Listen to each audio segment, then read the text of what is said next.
Oke, selamat pagi semua. Kita percaya pagi hari ini berkat Tuhan melimpah atas kita. Mari kita berdoa bersama-sama. Haleluya. Selamat pagi Allah Bapa, selamat pagi Allah Roh Kudus, selamat pagi Tuhan Yesus. Kami sambut berkat-Mu di pagi hari ini, dan kami percaya bahwa pagi hari ini roh kami disegarkan kembali, tubuh jiwa roh kami dipulihkan, dan kami percaya berkat Tuhan melimpah atas kami. Maka hamba berdoa pagi ini, tajamkan telinga roh kami, tajamkan mata roh kami, sehingga apa yang kami dengar kami percaya itu menguatkan dan meneguhkan iman kami. Diberkatilah kami yang datang di dalam nama Tuhan Yesus. Haleluya. Amin, amin. Puji Tuhan. Selamat pagi semua, dan saya percaya pagi hari ini kita semua menikmati berkat Tuhan yang melimpah di hari yang baru, dan saya yakin bahwa pesan Tuhan meneguhkan, menguatkan, dan memberkati kita hari ini. Mari teman-teman saudara berada, siapkan hati saudara dan terus mengalami berkat Tuhan, pendobrakan spiritual yang memulihkan kita semua. Saya memberikan tema yang ada di hati Tuhan buat kita semua pagi hari ini. Apa itu? Bagaimana kita orang bijak dan kita bergerak dengan cara Tuhan. Makanya jangan sampai kita mengalami yang namanya kekerasan hati, karena di situ setiap keputusan itu akan berakibat fatal, ya. Karena kebodohan itu melekat di hati orang yang keras. Nah, pagi hari ini kita akan belajar dari beberapa tokoh yang Tuhan bicarakan dalam Alkitab untuk menjadi contoh buat kita bagaimana hidup kita menjadi orang-orang yang bijak. Nah, kita perlu kerja lebih keras lagi, saudara, ya. Kerja lebih keras lagi untuk apa? Membangun iman kita, membangun spiritual kita. Kita perlu mendorong lebih banyak lagi dan lebih kuat lagi untuk bisa membuat hidup kita tinggal di dalam kemenangan, dalam hati Tuhan. Bagaimana kita mengalami hati Tuhan, bagaimana kita merasakan hati Tuhan. Kerja lebih keras lagi, karena memang hari-hari ini banyak tawaran, banyak sekali godaan yang bisa membuat kita meninggalkan iman kita. Lalu apa yang kita akan pelajari? Mari kita baca dalam kitab Galatia pasal yang ketiga ayat 3 dan ayat yang keempat. Galatia pasal yang ketiga ayat 3 dan ayat yang keempat. Mari kita pelajari sebentar. Nah, kenapa sampai kita perlu kerja lebih keras lagi supaya kita menjadi orang-orang yang bijak di akhir zaman dan mengerti hati Tuhan. Ini yang paling penting, ya. Karena kalau iman bertumbuh, roh saudara luar biasa kuat, apapun tantangan itu saudara bisa taklukkan, karena memang kemenangan sejati itu di pihak setiap orang yang menaruh percaya dan pengharapannya di dalam Tuhan. Galatia pasal yang ketiga ayat 3 dan ayat yang keempat. Haleluya. Demikianlah firman Tuhan. Adakah kamu sebodoh itu? Kamu telah mulai dengan roh, maukah kamu sekarang mengakhirinya di dalam daging? Sia-siakah semua yang telah kamu alami sebanyak itu? Masakan sia-sia? Haleluya. Ya, ini teguran Rasul Paulus kepada jemaat-jemaat di Galatia. Karena apa? Mereka ini sudah mengalami satu anugerah Tuhan yang luar biasa. Mereka dipulihkan oleh Tuhan. Bayangkan saudara, ya, kalau pakai kata pulih ini berarti bayangkan keadaan pertama itu kita punya keadaan yang benar-benar rapuh, yang benar-benar artinya tidak ada pengharapan lagi, gitu ya. Sepertinya hidup kita itu udah sia-sia semuanya, nah begitu ya. Dan tiba-tiba oleh anugerah Tuhan, ya, saudara diangkat, saudara disayangi, saudara dipulihkan, istilahnya begitu ya. Nah, apa yang terjadi dengan jemaat-jemaat di Galatia, saudara, ya? Mereka mengalami itu pemulihan yang luar biasa. Mereka yang dulu buta rohani, gitu ya, sekarang matanya dicelikan sehingga mereka nggak lagi buta rohani. Mereka yang dulu nggak tahu mau arahnya kemana, sekarang punya tujuan yang pasti. Mereka yang dulu nggak bisa apa-apa dilatih oleh Tuhan dengan cara-cara yang ajaib, dan Tuhan pertemukan mereka dengan orang yang luar biasa, yaitu hamba-hamba Allah yang memprotek spiritual mereka. Ini luar biasa, saudara. Jadi hidup mereka yang tadinya nggak ada harapan lagi, yang sia-sia, ya, bayangkan, Tuhan mengangkat mereka, Tuhan memulihkan mereka. Makanya kenapa Rasul Paulus sudah kata begini, mengapa kalian begitu bodoh, gitu ya? Kalian sudah mulai hidup baru dengan roh Allah. Masakan sekarang kalian mau mencapai segala satu kesempurnaan itu dengan kekuatan sendiri? Apakah kalian lupa apa yang Tuhan lakukan buat kalian, gitu ya? Apakah percuma saja semua yang sudah kalian alami selama ini? Pemulihan, kesembuhan, ya, semua doa-doa yang dijawab, segala sesuatu yang dibuat oleh Tuhan untuk engkau boleh dipulihkan, mendatangkan kebaikan bagi hidupmu. Apakah semua akan sia-sia. Sehingga Rasul Paulus katakan mereka gitu, itu kebodohan. Nah, kenapa kebodohan? Karena rupanya ya jemaat-jemaat di Galatia ini mendua hati. Alkitab katakan memang kalau orang mendua hati itu tidak akan pernah tenang seumur hidupnya. Artinya tidak punya spiritual yang kokoh, saudara. Mereka tidak berakar ke dalam, saudara. Mereka gampang dicabut oleh banyak masalah persoalan. Dan ini tantangan kita orang percaya di akhir-akhir zaman ini, saudara. Semakin engkau menghadapi tantangan, tetapi kalau rohmu berakar ke dalam begitu sangat kuat, saudara pasti bisa memperoleh kemenangan dalam setiap godaan apapun. Nah, ini yang terjadi dengan jemaat-jemaat di Galatia, saudara ya. Mereka sudah mengalami anugerah Allah, tapi dengan banyak sekali tantangan kehidupan, dengan banyak sekali ada banyak ancaman-ancaman spiritual gitu ya. Mereka mulai merasa ragu, mereka mulai merasa ingin mengambil jalan pintas, jalan yang diterima oleh manusia tapi ditolak oleh Tuhan. Ini bahaya, saudara ya. Kalau saudara mencari jalan yang diterima oleh manusia tapi ditolak oleh Tuhan, ini kan sebuah kebodohan, saudara ya. Dan mereka seperti ini karena apa? Hati mereka keras, tidak mau mengalami teguran, tidak mau mengalami didikan Tuhan ya. Nah, saya mau katakan teguran atau didikan Tuhan ini bermacam-macam caranya Tuhan. Tentu melalui ujian-ujian kehidupan ya, melalui sesuatu yang kita mungkin gak enak secara daging, tetapi Tuhan suruh kita harus lewati itu ya. Tetapi kita menolaknya. Kenapa tadi? Karena kita ingin mencari jalan pintas, jalan yang nyaman buat kita. Nah, terlihat sekali di dalam kehidupan jemaat-jemaat di Galatia, mereka begitu sangat bodoh karena mereka membiarkan hatinya ya melewati semua dengan hati yang keras, tidak mau berbalik ke jalan Tuhan. Mereka mau berjalan di jalan mereka sendiri. Sehingga Paulus berkata, apa kamu sebodoh ini? Bodoh ini bukan bicara akio, saudara.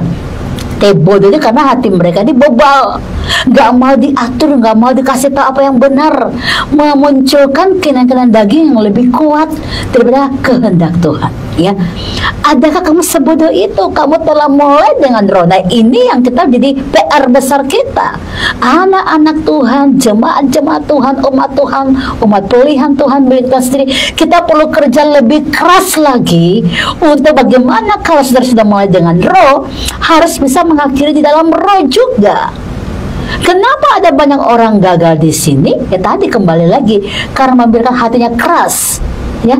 Dan orang-orang yang membiarkan hatinya keras ya, mereka akan tinggal dalam roh kebodohan. Dan roh kebodohan ini membuat mereka akan mengambil setiap keputusan itu salah, saudara, berakibat fatal, seakan-akan balik di depan, tetapi jalannya menuju maut, saudara. Ini mengerikan sekali.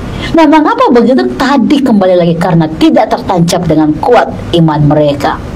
Jadi perlu kerja keras lebih lagi, perlu untuk mendorong spiritual saudara ke dalam matang-matang lebih lagi, supaya apa yang engkau sudah alami, anugerah Tuhan ya, penyembuhan, pemulihan, apapun yang engkau alami dalam anugerah Allah ya, roh kebodohan dilepaskan, engkau diberikan Tuhan hikmat, bahkan kepercayaan besar.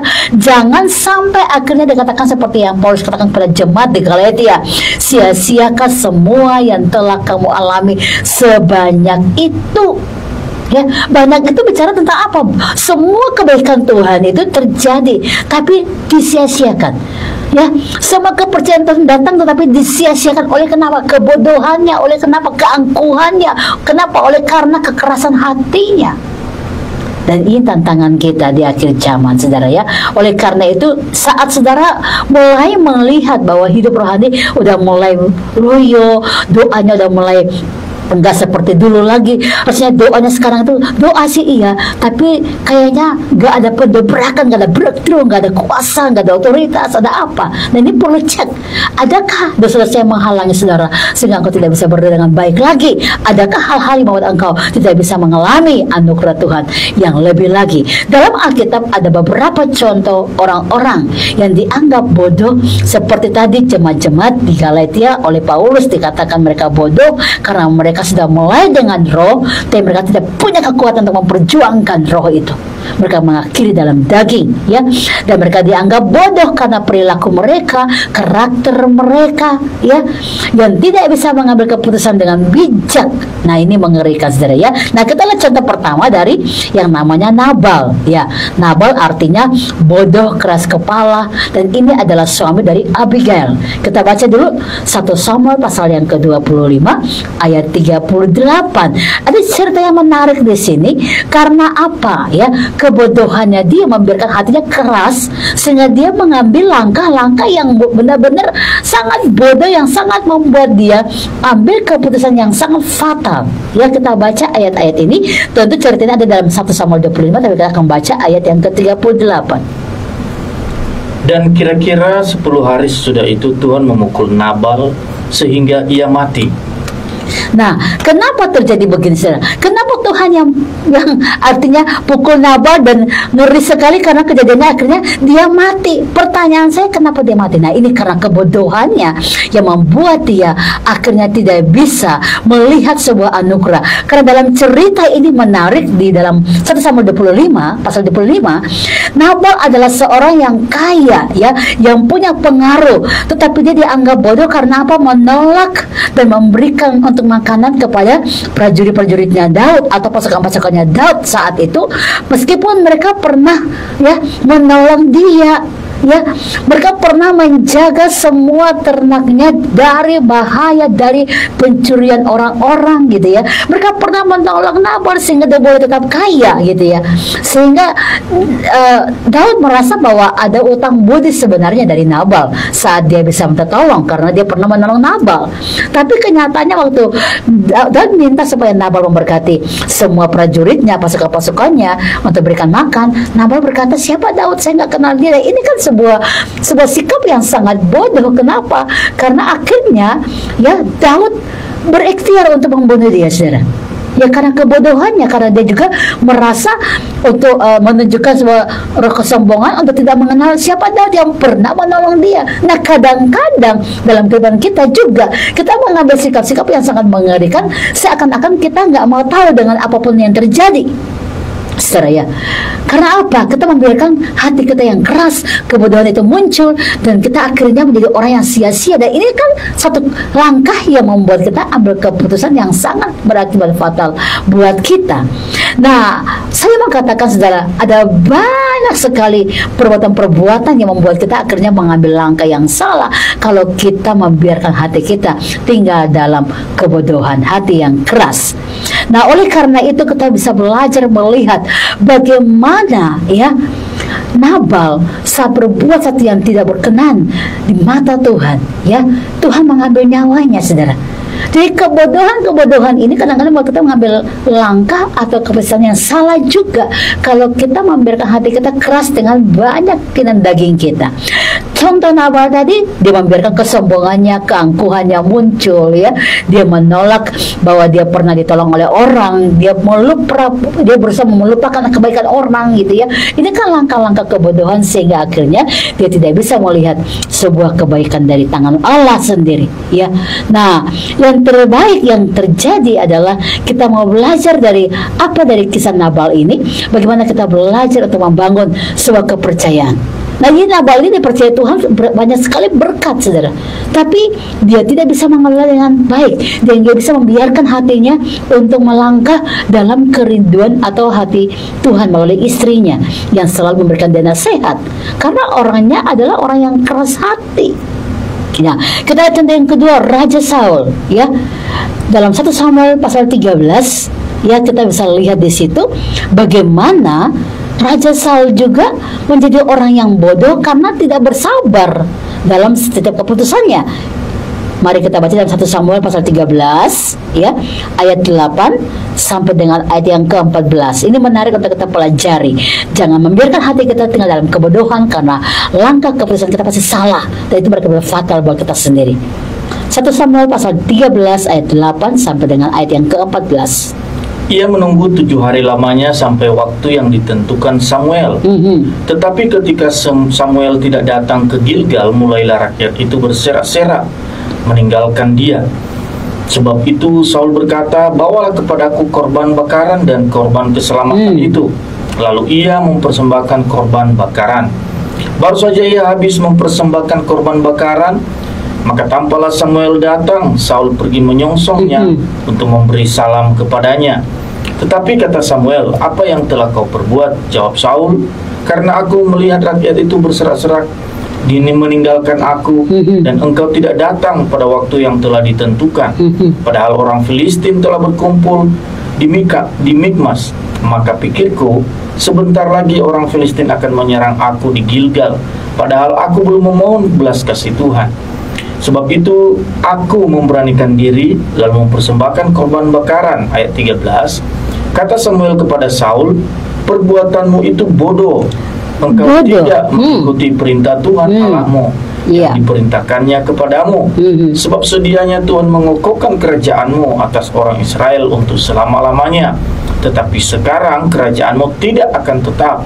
Tuhan telah memilih engkau, seorang yang berkenan di hatinya, dan Tuhan telah menunjuk dia menjadi raja atas umatnya, karena engkau tidak mengikuti apa yang diperintahkan Tuhan kepadamu. Coba lihat saudara ya. Yang kedua contoh dari Raja Saul. Tadi pertama Nabal yang tidak mengakui kebaikan orang kepadanya, bahkan dia menolak kenal orang yang pernah menolong dia, gitu ya. Yang kedua Raja Saul, di mana sebenarnya yang memberikan persembahan kepada Tuhan adalah abdi Allah, Samuel.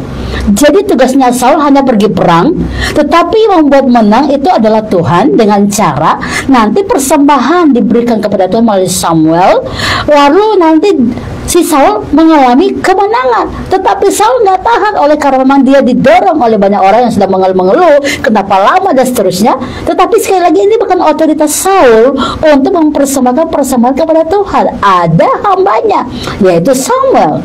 Nah, saya ingin katakan dalam cerita ini, roh kebodohan itu tinggal di hati orang-orang yang nggak taat, saudara.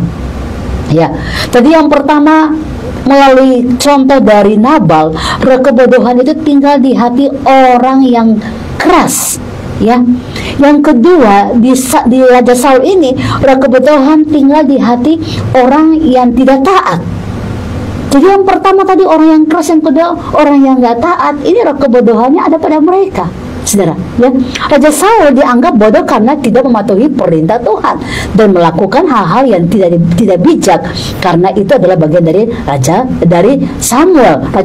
Raja Saul itu hanya pergi perang, tetapi yang membawa kemenangan adalah Tuhan melalui persembahan yang diberikan oleh Samuel.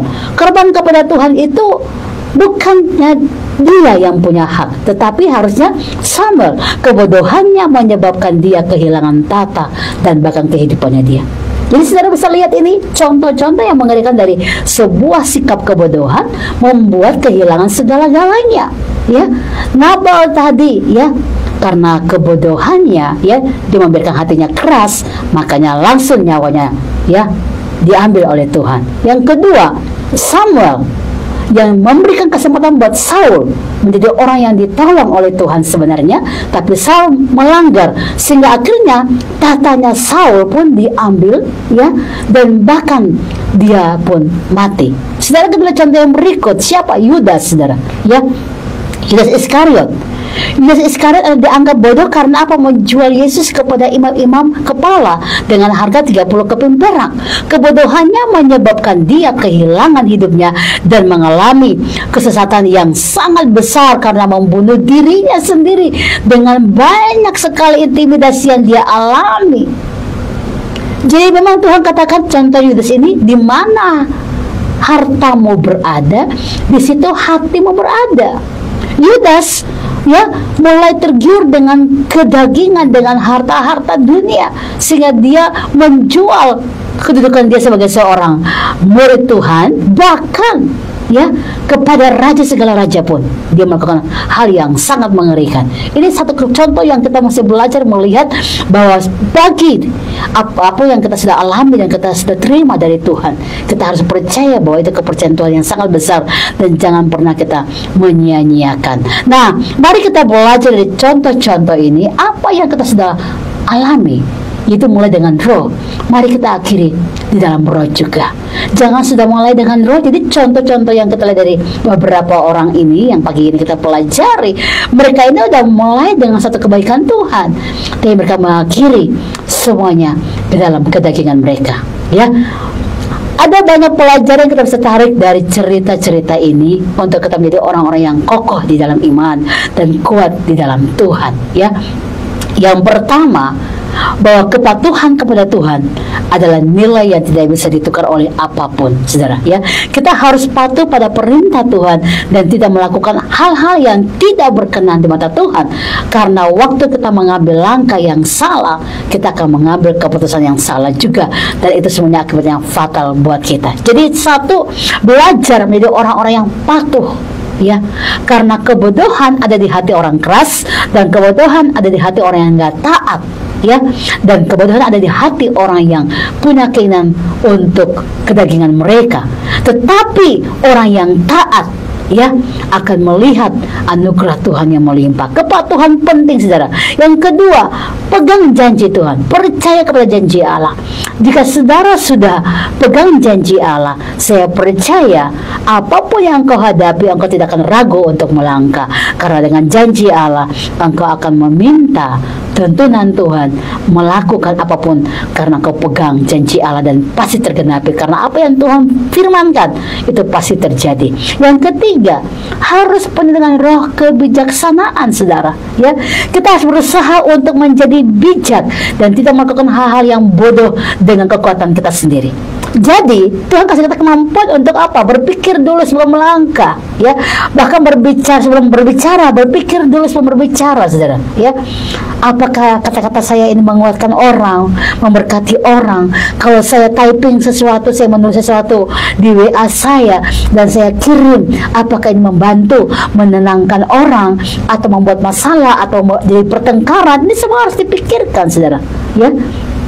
Dan yang keempat, kita masih belajar menghargai setiap anugerah Tuhan yang Tuhan percayakan buat kita. Saya percaya kalau kita sudah mulai semua dengan roh, kita pasti akan mengakhiri dalam roh juga. Ini tantangan kita. Maka mari kerja lebih keras lagi untuk memulai semua dengan roh, dan mari bertandinglah untuk mengakhiri semua juga di dalam roh. Jangan kalah oleh segala macam keadaan, keinginan daging saudara. Taklukkan semuanya kepada Tuhan dan minta Tuhan berikan saudara hikmat, dan percaya selalu ada jalan keluar buat saudara. Stay tune di sini, kita akan kembali sesi kedua. God bless you all.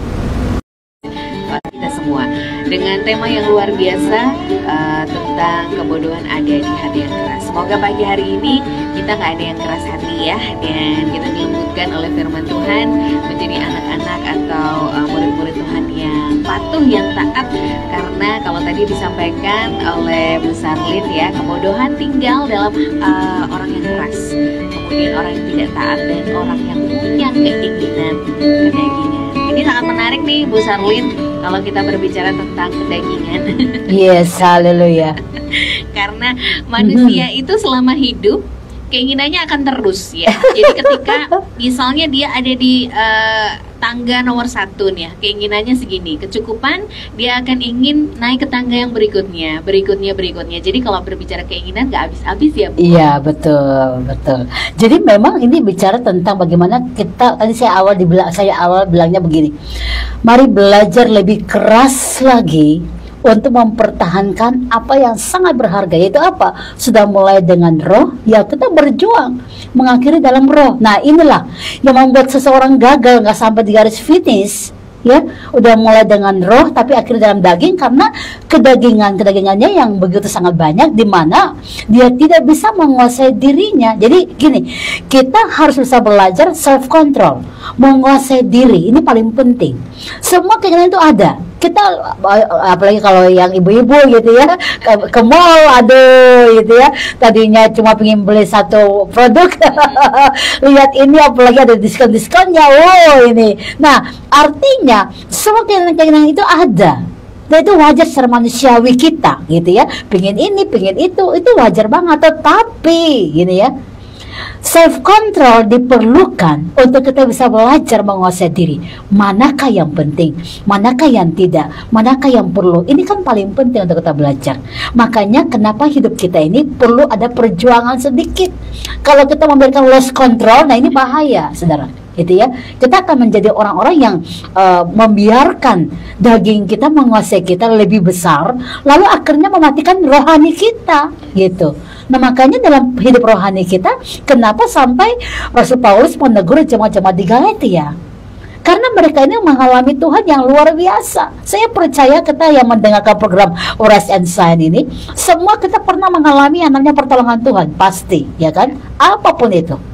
Ya, mungkin saat sakit didoakan sembuh, saat sedang punya masalah persoalan rumah tangga Tuhan pulihkan, anak-anak yang mungkin sedang menghadapi masalah-masalah dengan mereka dan Tuhan tolong, atau punya bisnis dan Tuhan benar-benar membela kita. Ada banyak hal hidup kita yang memang benar-benar kita rasakan Tuhan menolong kita.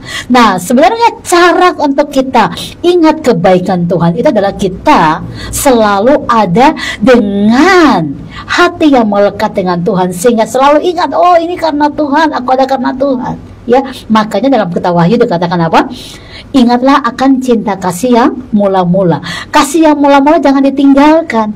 Karena kalau itu ditinggalkan, kita bisa juga tinggalkan Tuhan. Jadi memang harus ada perjuangan-perjuangan yang dilakukan supaya kita bisa mengkontrol hidup kita, mana yang baik, mana yang tidak. Ini kan perlu untuk ada penaklukan diri. Karena kalau tidak, kita tadi lost control dan semuanya akan jadi sia-sia. Betul, jangan sampai lost doll ya. Tadi menarik sekali disampaikan, itu kena banget mengenai jalan yang diterima oleh manusia tapi ditolak oleh Tuhan. Gak enak secara daging tapi harus kita lalui. Betul. Jadi memang firman Tuhan juga sudah menyampaikan kayak gini. Jalan tol pun juga gak mulus-mulus banget ya Bu. Iya, justru kalau mulus-mulus nanti kan ya tadi banyak kecelakaan yang terjadi. Ya, nah, betul ya. Yes, dan terima kasih Anda yang sudah bergabung ya di 08562929 400. Saya mulai dari Pak Yudi. Selamat pagi, Shalom Bu Sarlin. Shalom ya, puji Tuhan. Sangat memberkati firman pagi ini. Memang benar kebodohan bisa muncul setiap saat dalam hidup manusia, apalagi saat berkecukupan. Bagaimana kita mengaturnya ya, terkhusus hati kita, supaya kita tidak jadi budak dunia, harta maupun jabatan. Iya, betul. Iya, seperti contoh tadi Yudas. Yang ketiga contohnya adalah kebodohan ada di hati orang yang berkeinginan-keinginan daging, keinginan yang kayaknya nggak cukup. Padahal dia itu adalah salah satu murid yang dipercaya pegang keuangan murid, semua murid Tuhan dalam perjalanan, karena dikatakan sebagai bendahara. Dan memang dia adalah orang yang punya segala sesuatu secara finansial, secara ekonomi, secara mata jasmani, ya dia orang yang berkecukupan. Tapi pertanyaannya, kenapa masih cuma dengan 30 keping perak bisa menjual Tuhan? Nah ini kan kenapa? Nah kadang-kadang maaf ya Bapak Ibu Saudara semua, integritas kita, jati diri kita akhirnya berubah oleh karena keinginan daging kita yang tak bisa kita kontrol. Padahal kita sudah ada di titik yang paling luar biasa. Nah banyak orang kan jatuh di situ. Contoh, nggak usah jauh-jauh, yang masih kita doakan dan PR kita supaya bangsa kita terlepas dari koruptor yang memang mencuri uang mas rakyat, gitu ya. Mereka udah dapat kedudukan yang luar biasa, ya, punya integritas jabatan yang luar biasa. Tetapi karena keinginan daging yang begitu hebat, ini kan menjatuhkan integritas mereka karena mencuri apa yang bukan haknya. Jadi ada banyak orang yang akhirnya meninggalkan integritasnya, yang akhirnya menghancurkan identitas dirinya, jati dirinya oleh karena kedagingan. Ya, Yudas Iskariot seorang murid yang tentu dinilai atau dihormati, ya, tetapi jati dirinya jatuh oleh karena kedagingan, keinginan daging. Jadi sekali lagi memang kebodohan itu melekat sama orang yang nggak mikir panjang. Nah coba kita baca satu ayat deh, saya ingin kita belajar firman Tuhan ini dalam Alkitab kita buka sama-sama 1 Korintus. Ya, kita coba baca sama-sama ya, kita akan pelajari apa yang Tuhan mau kita lihat supaya kita belajar menjadi orang-orang yang bijak ya. 1 Korintus 10 ayat 23 ya. Jadi harus sampai di titik kedewasaan kita mengambil setiap keputusan. Apa itu? Mari kita baca 1 Korintus 10 ayat 23. Segala sesuatu diperbolehkan, benar, tetapi bukan segala sesuatu berguna. Segala sesuatu diperbolehkan benar, tetapi bukan segala sesuatu membangun. Nah, jadi lihat ini, apa yang dikatakan benar itu kita harus uji. Setelah benar, apakah ini berguna? Yang kedua, ini ada tahap-tahap untuk kita menjadi dewasa, ya.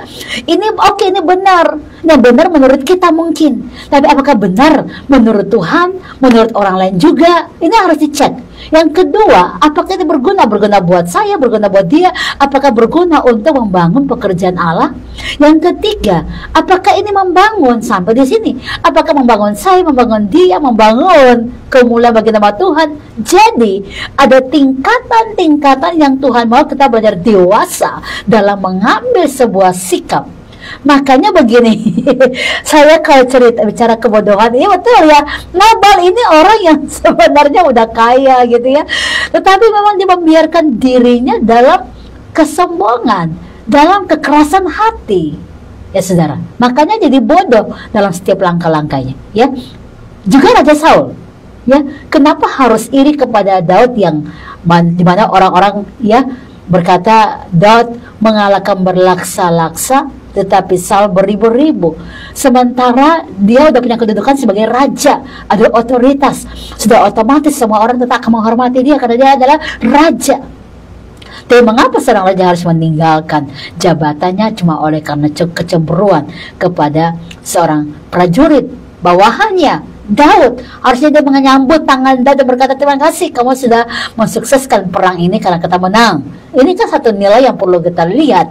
Nah, karena kebodohan-kebodohan banyak orang meninggalkan kedudukan yang tertinggi yang Tuhan percayakan, seperti jemaat-jemaat di Galatia. Udah mulai dengan roh, diberkati luar biasa, tapi karena kedagingannya mengakhiri dalam daging. Ini kan mengerikan, saudara. Nah, jadi kita belajar hari ini PR kita. Ayo kerja lebih keras lagi membangun spiritual saudara. Kerja lebih kuat lagi membangun spiritual saudara. Jangan sampai kita jadi orang-orang bodoh karena kita lupa akan kebaikan Tuhan. Kita lupa kepercayaan yang Tuhan percayakan buat kita. Oleh karena hati kita panas, hati kita keras gitu ya. Karena hati kita kedagingan dalam segala kedagingan daging kita yang tak terkontrol, kita akhirnya mengambil keputusan yang akhirnya akibatnya fatal buat kita. Jadi, apa yang benar diuji, apakah itu semua berguna? Apa udah berguna? Uji lagi. Apakah semuanya itu membangun? Haleluya. Luar biasa ya, sebagaimana halnya kalau Anda mau ketik status di story WhatsApp Anda, itu jangan sampai jadi bias gitu ya. Betul. Kadang mungkin tujuannya hanya untuk diri sendiri, tapi orang lain bisa tersinggung, Betul. orang lain bisa merasa terhakimi dan lain sebagainya. Jadi memang jangan sampai tujuannya mau lurus tapi malah nunjuk ke banyak orang. Iya, dan ya akhirnya jempol-jempol ini ya dipakai untuk bukan memuliakan Tuhan, karena malah menjadi adu domba memaksa sesama orang gitu. Jadi memang perlu didoakan setiap kali saudara bangun pagi. Ya, lebih baik saya mau pesan firman Allah kepada semua orang deh. Kirimkan pesan firman Allah, membangun ya, atau memberikan karakter semangat ya, itu kan hal yang positif. Betul. Daripada kita menulis sesuatu yang mungkin akan membuat kisruh grup tersebut. Ya, haleluya. Baik, ini kemudian ada Bapak Daniel ya, Bapak Daniel, kalau di sini dan Mas Daniel begitu tulisannya. Shalom Sasando, benar Ibu, Yudas terikat roh dunia dan itu juga terjadi sekarang ini. Ada selebriti yang pindah keyakinan, di TikTok rame loh disebut Yudas karena ada tawaran harta dan godaan sekeliling yang semua beda keyakinan. Iman kita memang harus kuat untuk tahan godaan seperti itu. Ya, itu jadi begini. Kalau kita melihat kejadian seperti itu, ya itulah ujian kita, kan begitu. Dunia ya namanya dunia, dia menawarkan apa yang dia mau, kan begitu saudara. Dia menawarkan semua yang memang kita membutuhkan itu. Tetapi kalau saudara belajar untuk tinggal di dalam kehendak Tuhan, saya yakin apapun ujian itu engkau akan melihat kemenangan demi kemenangan terjadi buat saudara ya. Jadi apalagi kalau sampai menjual iman, ya, ini mengerikan sekali. Jadi apapun yang saudara harus perjuangkanlah. Sudah mulai dengan roh ya, mari akhiri di dalam roh. Ini hal yang paling penting. Saya teringat tentang contoh dari abdi Allah yang bernama Gehazi, abdi Allah Elisa ya. Abdinya adalah Gehazi. Jadi Nabi Elisa punya abdi namanya Gehazi. Ini Gehazi ini orang kepercayaannya Elisa dalam pelayanan dan segala hal gitu ya.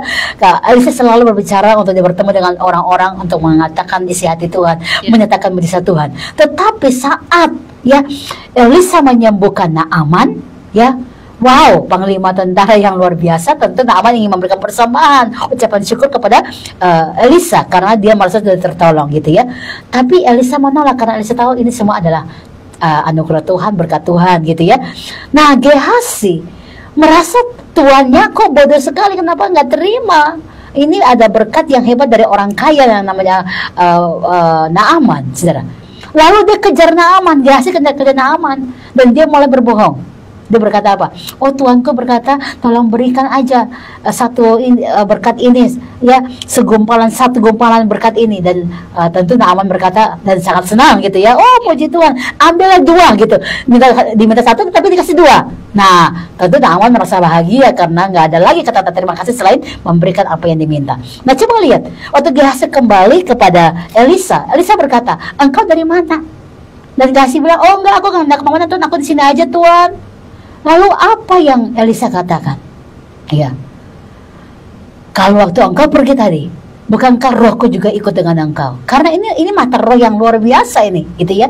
Dan dia seorang yang juga sudah mengalami Tuhan. Gehazi orang yang sudah mengalami Tuhan karena dipercayai dalam roh, sudah mulai dengan roh. Tapi oleh karena kedagingannya, ya dia mengakhiri dalam daging. Lalu Elisa berkata, mulai hari ini ya, penyakitnya Naaman akan turun kepada kamu sampai ke 7 keturunan kamu. Itu mengerikan sekali. Berarti sudah selesai.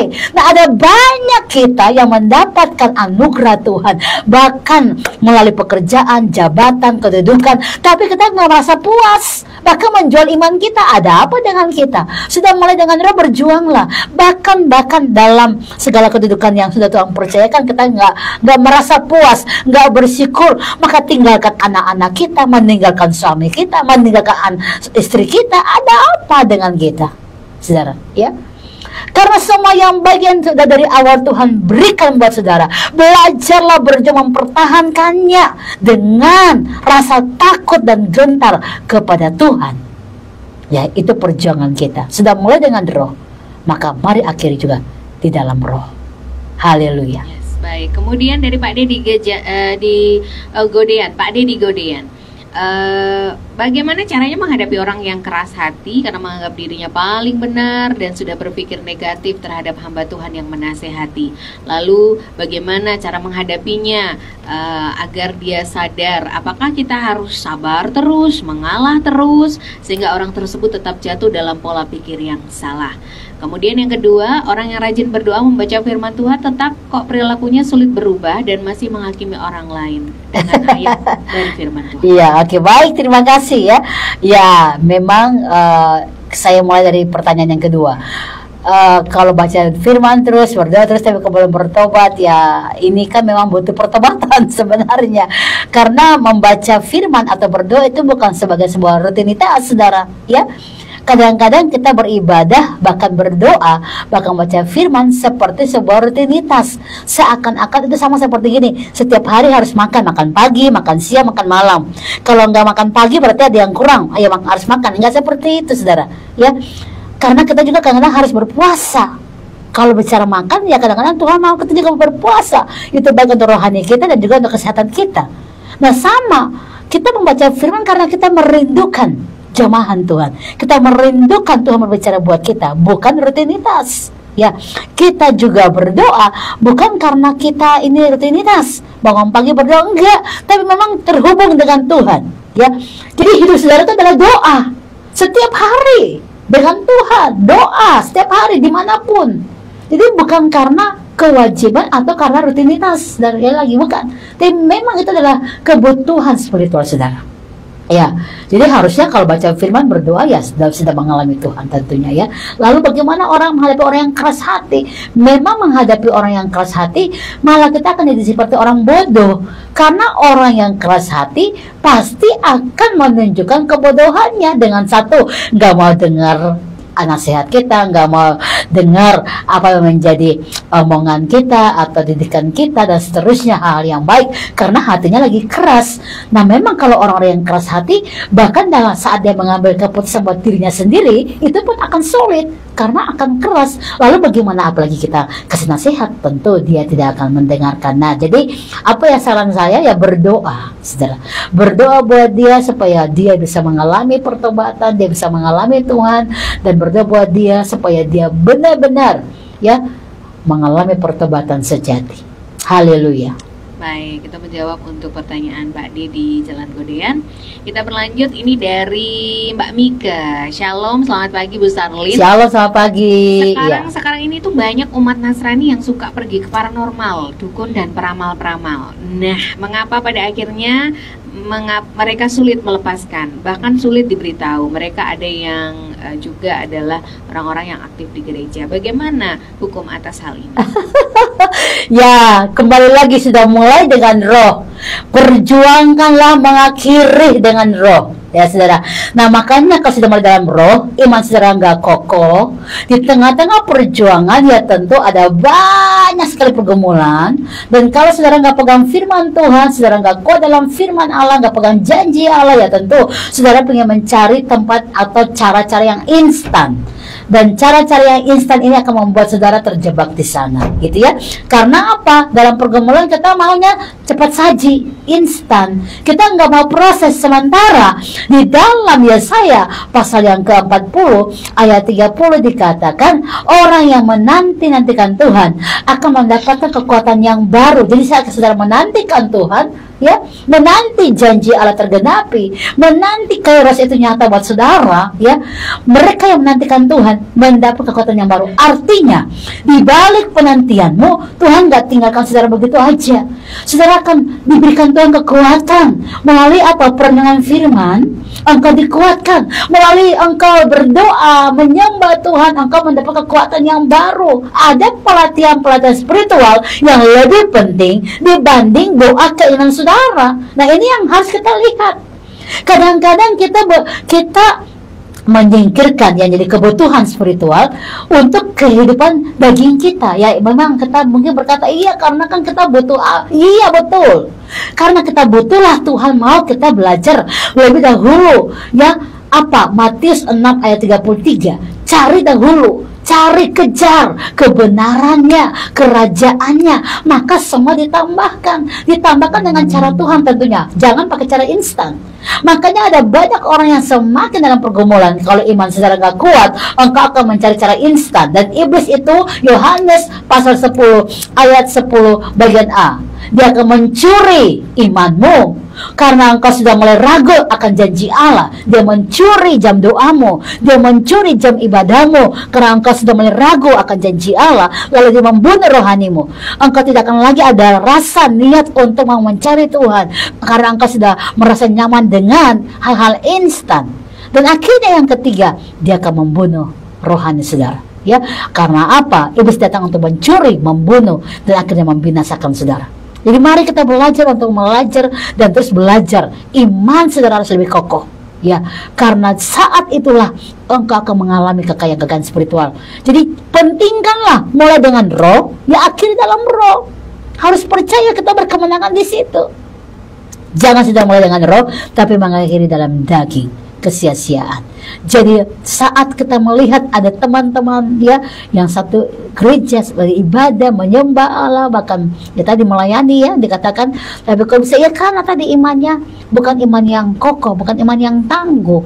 Kalau iman saudara sudah mulai dengan roh, engkau merasa Tuhan begitu sangat baik, mencintai Tuhan sampai kapanpun, saya yakin engkau tidak akan pernah mencari jalan pintas atau hal-hal instan yang bisa melemahkan saudara sendiri dan bahkan merusak rohani saudara dan akan membinasakan hidup saudara. Seperti Yohanes 10 ayat 10 bagian A tadi, iblis itu untuk mencuri, membunuh, dan membinasakan hidup saudara. Ayo berbalik kepada Tuhan dan percaya bahwa di dalam Tuhan janji Allah tergenapi. Kalaupun engkau menantikan Dia, engkau tidak akan lemah. Engkau akan diajar memperoleh kekuatan melalui firman Allah, melalui doamu. Engkau akan semakin kokoh, dan itulah tujuan Tuhan. Rohanimu harus kuat supaya engkau mengakhiri semua pertandingan dengan kemenangan yang luar biasa. Haleluya. Haleluya. Baik, karena orang gagal adalah orang yang membiarkan hatinya keras ya Bu. Betul. Oke, Haleluya. baik, kita akan menutup dialog firman pagi hari ini dengan pokok doa. Tapi sebelumnya mungkin bisa direkap lagi atau ada penguatan lagi, pemantapan lagi supaya kita tidak keras hati dalam. Iya, oke. Memang ini hari-hari yang banyak ujiannya, saudara. Ya, ini hari-hari yang dimana kita harus sing-singkan lengan baju rohani kita. Ya, dan mulai menata kehidupan rohani kita lebih kuat lagi. Karena kalau tidak, saudara akan dikalahkan melalui ujian-ujian kehidupan, melalui tantangan-tantangan yang engkau hadapi di depan matamu sendiri. Engkau akan benar-benar kalah sebelum berperang malahan. Jadi mari belajar sisihkan lengan baju roh. Kalau sudah mulai doanya, sudah mulai loyo, sekarang kuatkan lagi doamu. Kalau engkau sudah mulai punya hubungan dengan Tuhan, artinya dalam pujian penyembahan sudah mulai loyo, mulai penyembahan lagi, saudara. Ya, putar lagu-lagu rohani di rumah saudara, putar lagu-lagu rohani di mobil saudara. Ya, dimanapun engkau berada, engkau membangun spiritual dan mulai berkomunikasi dengan Tuhan. Artinya mulai tajamkan kembali mata roh saudara. Kalau dulu engkau berdoa mulai peka mendengarkan suara Tuhan, engkau peka apa yang Tuhan mau, dan hari-hari ini seakan-akan engkau berdoa tapi kayaknya doanya sampai di langit-langit nggak tembus. Coba mulai berdoa dalam roh.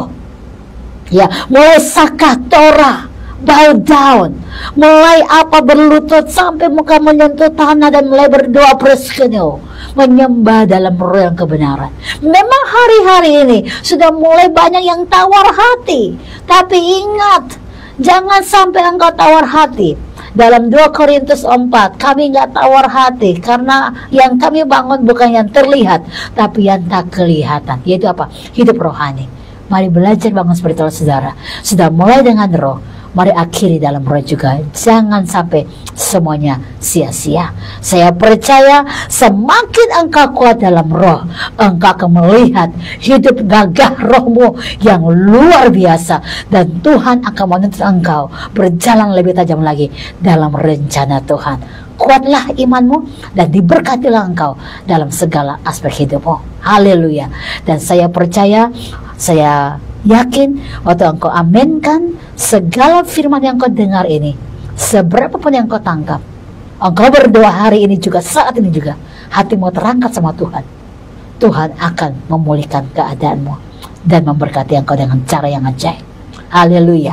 Dan bila pagi hari ini kami melihat berkat Tuhan mengalir buat kami dalam kasih sayang Tuhan, kami penuh dengan damai, sukacita, kemenangan, kebahagiaan. Hati kami penuh dengan sukacita. Kami melangkah dengan keringanan yang luar biasa karena Roh Allah memberikan kami kemenangan dan kelepasan dalam nama Tuhan Yesus.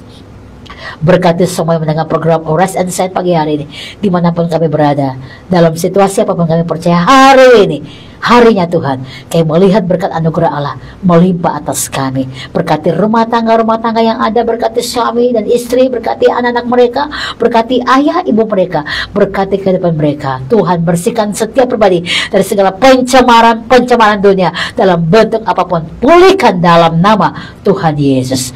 Berkati juga situasi kondisi cuaca yang kami lewati. Kami percaya Allah akan menyertai kami. Kami percaya penyertaan Tuhan sempurna buat kami. Terima kasih buat situasi kondisi cuaca yang kami terima di seluruh Indonesia, bahkan dimanapun kami berada.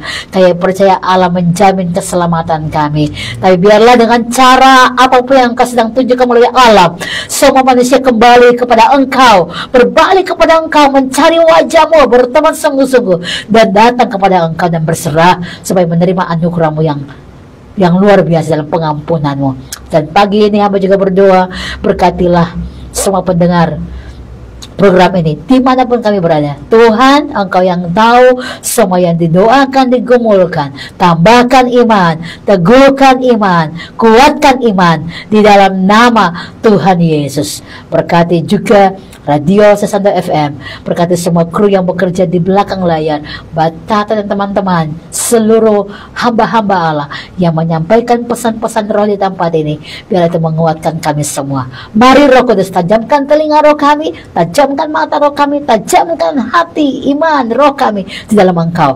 Kami sudah mulai dengan roh, kami pasti mengakhiri dalam roh juga, karena kami menerima kekuatan dari Roh Kudus yang menolong kami. Diberkatilah kami semua, dan kami percaya hari ini anugerah, berkat anugerah Bapa sempurna atas kami.